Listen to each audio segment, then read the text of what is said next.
लगातार बूचड़खानों पर आवाज आप बुलंद कर रहे हैं, लेकिन फिर भी इस तरीके से उनको ताक पर रख कर बिना नंबर के ट्रैक्टरों को चलाना और किसानों के खेती में बिना किसी को पूछे रात के मौका देख के उसमें वो गंदगी को डाल जाना, कैसा आप देखते हैं इसको? एक्चुअली जो बूचड़खानों का जो हमारे मेवात में जो बूचड़खानों का अभी तक जो रवैया रहा है, उन्होंने ये सोच लिया है कि मेवात की जनता सोई हुई है, यहाँ पर हम हर तरीके की मनमानी कर सकते हैं।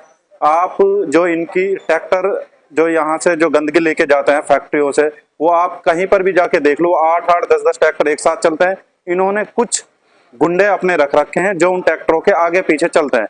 वो लोग जाते हैं और वो लोग अगर कोई 1 या 2 बंदे उनकी उसको रोकने की भी कोशिश करते हैं तो ये लोग जबरदस्ती करते हैं लोगों के साथ में, और ये लोग अपनी मनमानी करते हैं। और जहां पर भी इनका मौका मिलता है, ना ये लोग ये देखते हैं कि रास्ते के नजदीक है या फिर ये किसी खेती करने वाले खेत के नजदीक है। कितने लोग ऐसे हैं कि जो जिनका खेत उसमें फसल हो रखी है, उनके बराबर वाले खेत में गंदगी पड़ी हुई है, वो लोग अपनी फसल नहीं काट सकते, वहां इतनी बदबू आती है, वहां पर औरतें नहीं जा सकती। तो ये इस तरह के जो इन्होंने अपना यहाँ पे रवैया अपना रखा है, वो एक पूरी तरीके से एक मनमानी चल रही है। इसके ऊपर कोई रोक नहीं है अभी तक। आप देखोगे कि इनकी पिकअपों में जो पड्डे और भैंस आती है, एक एक गाड़ी के अंदर 55-56 भैंसें आती हैं, जबकि नियम ये है कि 3 या 4 भैंस आनी चाहिए, वो भी पानी और चारा के साथ में। ये लोग इस तरीके से 56 भैंसों को बंद करके लाते हैं डब्बे में, ताकि किसी को दिखे नहीं। और वहां पर कितनी बार ऐसा होता है कि रास्ते में ही उनमें से कुछ भैंसें मर जाती है।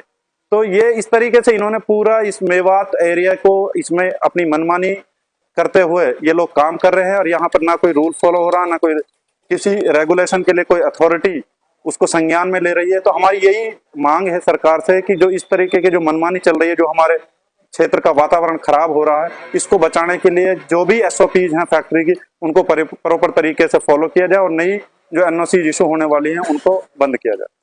जी सर, राव नरवीर ने कहा था कि जितनी भी फैक्ट्री हैं सब अब उससे बदबू नहीं आती है, तो उनको कौन सा उसके पास पैमाना है जिससे वो नापते हैं कि अब बदबू नहीं आती है? सरकार के अंदर बैठा काबीना मंत्री राव नरवीर मेवात में जो ये मनमानी फैक्ट्रियों की चल रही है, उसका विधानसभा में दिया बयान। उसका ग्रीवेंस कमेटी में हमारा वक्त जो है उससे मिला, संघर्ष समिति का, उनसे साफ जाहिर होता है कि उनकी पूरी शय है इनको राव नरवीर। इसीलिए फैक्ट्री मालिक जो मतलब मनमानी कर रहे हैं, अवैध तरीके से चला रहे हैं, रात और दिन ट्रैक्टर जो मतलब ले लिए फिर रहे हैं, ना किसी की सेहत का ख्याल, ना बीमारियों का ख्याल। जो भी इन ट्रैक्टरों के पास हो जाता है वही बेहोश हो जाता है। मैं सीधे तौर पर मतलब सरकार को और सरकार के जो मतलब मंत्री जो है राव नरवीर को दोष अभी ट्रैक्टरों से डाल रहे हैं। ये हर घर में इसी तरह बूचड़खाने जो गंदगी है वो हर घर में पहुंचा दी जाएगी। सर, सबसे पहली बात है कि कानून नाम की चीज को कोई पालन कर ही नहीं रहा।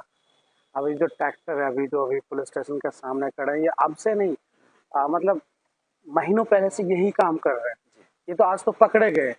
आज तो कुछ हमारे नौजवान साथी है जिनको लगता है कि भाई हमारी जो वायु है, जो हमारा वातावरण है, वो खराब हो रहा है, जिनकी सोच डेवलप हुई, उन लोगों ने 112 पे कॉल करी, हमारे साथियों को बुलाया, तब जाके ये हुआ। ये तो कब से कर रहे हैं। बूचड़खानों द्वारा जो गंदगी गाँव में जो फेंकी जा रही थी, उसको लेकर कुछ लोगों ने विरोध किया और मेवात संघर्ष समिति उसको लेकर एसडीएम फिरोजपुर झिरका और डीएसपी फिरोजपुर झिरका से मुलाकात की है और शिकायत दी है। तो सर, क्या आश्वासन दिया है और क्या शिकायत का मामला था?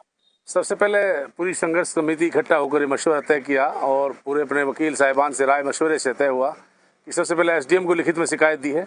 एसडीएम ने पूरी तरह से आश्वासन दिया है कि जितनी भी बड़ी से बड़ी कार्रवाई हो पड़ेगी, चाहे पोल्यूशन का मामला है, पुलिस का अपना इम्पाउंड का मसला है, या दूसरा जो भी इनके ऊपर बन पाएगा, मैं पूरी कंट्रोल करेंगे। और इस तरह से इनको अनसेसरी ऐसे नहीं घूमने देंगे।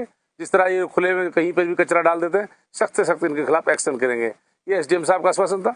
और अपने डिप्टी साहब का भी आश्वासन ये था कि कोई उसे इनके साथ कोई मारपीट ना करे, कोई ऐसी घटना ना करे जिनसे तुम्हारा उल्टा तुम्हारे ऊपर मुकदमा हो। आप फौरन जहां भी इनको देखें, आप 112 नंबर पर पुलिस को बुलाएं और इनको फौरन अरेस्ट कराएं। इस तरह जहां भी ये गंदगी डालें, इनके ऊपर एक्शन हो। और डिप्टी साहब ने सच्चों को बोला और खुद कहा है कि हम पुलिस कार्रवाई पे इसमें बड़े से बड़े लेवल पर कार्रवाई करेंगे। सर, मेवात संघर्ष समिति की तरफ से एक शिकायत दी गई है। उनका आरोप है कि बूचड़खानों से ट्रैक्टर बिना नंबर के मटेरियल भरते हैं, गंदगी, और जो है किसी भी किसान के खेतों में डाल के चले जाते हैं। तो इससे लोगों को भारी परेशानी हो रही है। इसको लेकर सर क्या कहना? आज मेवात संघर्ष समिति के मौजूद लोगों द्वारा मेरे सम्मुख उपस्थित होकर एक निवेदन पत्र दिया गया है। तो उन्होंने बताया है कि 12-13 की दरमियानी रात्रि को 12 से 13 ट्रैक्टर जो है जो बूचड़खाने हैं उनसे पशुओं के अवशिष्ट पदार्थों को भर करके दूर डालने जा रहे थे, जो कि आसपास के खेतों में मौका देखकर डाल देते हैं, मनचाही जगहों पर डालते हैं। तो इस संबंध में उन्होंने मुझे जो एक शिकायत पत्र दिया है और उनमें से कुछ ट्रैक्टरों को लोगों द्वारा पकड़ करके पुलिस के हवाले भी किया गया है। तो इस संबंध में मैं एक पत्र जो है पुलिस को लिख रहा हूँ और एक क्षेत्रीय अधिकारी प्रदूषण नियंत्रण बोर्ड जो में स्थापित है उनको लिख रहे हैं। और एक मैं इसी संबंध में धारा 152 है भारतीय नागरिक सुरक्षा संहिता की, तो उसके तहत एक आदेश जारी करेंगे कि भाई कोई भी ऐसा पब्लिक न्यूइसेंस पैदा करने वाले जो पदार्थ हैं या कार्य हैं जो बूचड़खानों के द्वारा आमजन को जिनसे परेशानी होती है वो ना करें, नहीं तो इनको आपराधिक कृत्य मानते हुए उन पर कार्रवाई की जाएगी। तो इस संबंध में मैं अभी जो है ना ये कार्रवाई कर रहा हूँ और पुलिस को भी मैंने एक चिट्ठी लिख दी है, उनका पत्र भी फॉरवर्ड कर दिया है। संघर्ष समिति का सर एक आरोप और है कि जो ट्रैक्टर है वो बिना नंबर के चलते हैं सर, ना उन पे आगे नंबर होता है ना पीछे की तरफ नंबर होता है। अगर कल को कोई अगर घटना घट हो जाए तो कैसे उसको पुलिस उस तक कैसे पहुंचेगी सर? हाँ, इस संबंध में उन्होंने बताया है और अपने निवेदन पत्र में भी लिखा है, शिकायत पत्र में लिखा है कि उन ट्रैक्टरों पर नंबर भी नहीं थे। तो जो क्योंकि ट्रैक्टर अभी जो थाना परिसर में खड़े हैं, तो जो भी पुलिस विभाग के द्वारा जो नियमानुसार कार्रवाई है वो जो है उन पर करी जा रही है। और जो भविष्य में भी अगर इसी प्रकार के जो बिना नंबर के या जो अवैध कार्यों में जो जनता के विरुद्ध या कानून के विरुद्ध कार्यों में संलिप्त पाए जाते हैं तो उन पर कार्रवाई की जाए। बूचड़खानों से जो ये माल आ रहा है तो सर उनके खिलाफ प्रशासन द्वारा क्या कार्रवाई की जाएगी? बूचड़खानों के खिलाफ भी सख्त कार्रवाई अमल में लाई जाएगी, क्योंकि इस संबंध में हमने पहले भी एक संयुक्त जांच समिति के साथ मिलकर के जांच की है। तो उसके बाद से ये ठीक ठाक कार्य कर रहे थे, उसमें किसी प्रकार की जो कमियां थी उन्होंने अपनी ठीक कर ली थी, लेकिन फिर से इस प्रकार की शिकायत अब हमारे सामने आई है।